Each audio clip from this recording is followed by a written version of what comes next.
Hello दोस्तों, कैसे हो आप सब। आशा करता हूँ आप सब अच्छे और स्वस्थ होंगे। हम भी अच्छे और स्वस्थ हैं। सभी दोस्तों को नारायण नारायण नारायण। श्रीमद् भगवद गीता जी का आज मैं आपको 9वां अध्याय सुनाऊंगा।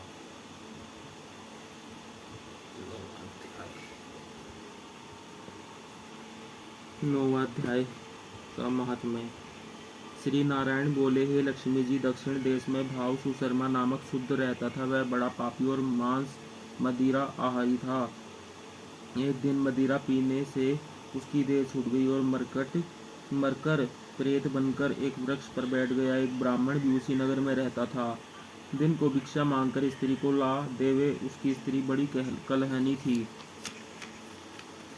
समय पाकर उन दोनों ने प्राण त्यागे और वे दोनों मरकर प्रेत हुए। और वे भी उस वृक्ष के नीचे आकर रहे जहाँ प्रेत रहता था। वहाँ रहते रहते कुछ काल व्यतीत हुआ। तब एक दिन उसकी स्त्री पिशाचिनी ने कहा, पुरुष पिशाच, तुमको कुछ पिछले जन्म की खबर है। तब पिशाच ने कहा, खबर है, मैं पिछले जन्म में ब्राह्मण था। तब पिशाचिनी ने कहा, तूने पिछले जन्म में क्या साधना की थी कि उसकी तुझे खबर है। तब उस पिशाच ने कहा, मैंने पिछले जन्म में एक ब्राह्मण से अध्यात्म सुना था। तब फिर पिशाचिनी ने कहा, तूने और कौन सी साधना की तथा वह ब्राह्मण कौन था और वह अध्यात्म कर्म कौन सा है जिसके सुनने से तुझे पिछले जन्म की खबर है। पिशाच ने कहा, मैंने और कुछ पुण्य नहीं किया, केवल गीता जी का श्लोक श्रवण किया है।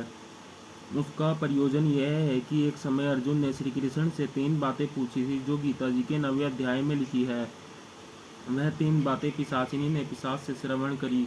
इन बातों के सुनते ही एक और प्रेत उस वृक्ष से निकला। उसने कहा, अरे पिशाचिनी, यह 3 बातें फिर से कहो जो अभी सुना रही थी।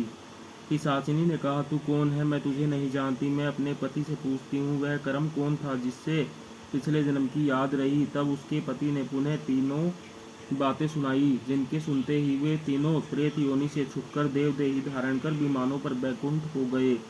श्रीमद् भगवत गीता जी के 9वें अध्याय का महात्म्य समाप्त। नारायण नारायण नारायण।